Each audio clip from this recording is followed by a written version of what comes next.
कमजोरी का दवा बता दे हकीम कमजोरी कमजोरी का दवा बता दे हकीम कमजोरी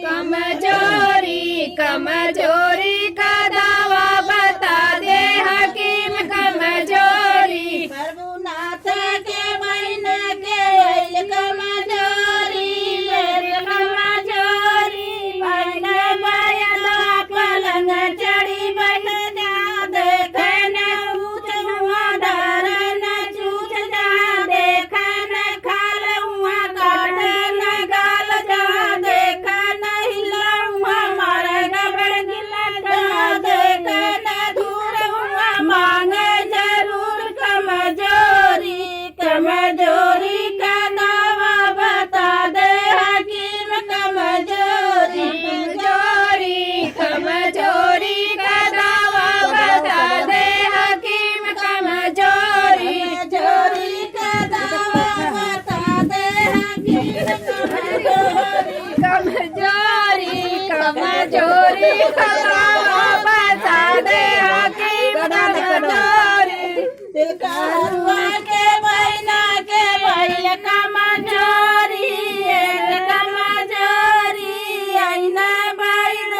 पलंग चढ़ी बैठ जा देख न ऊँच हुआ दर न चूच जा देख न खाल हुआ काट न गाल जा देख न हिला हुआ मार गबड़ गिला जा देख न दूर हुआ मांगे जरूर कमजोरी कमजोरी का दवा बता दे हकीम कमजोरी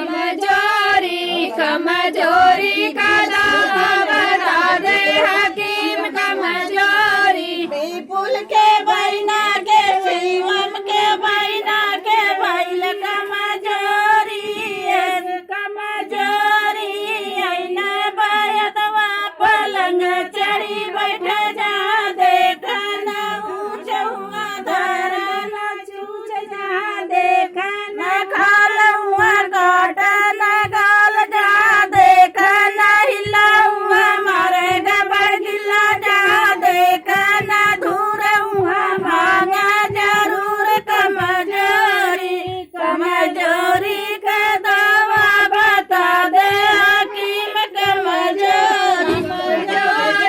कमजोरी का दवा बता दे हकीम कमजोरी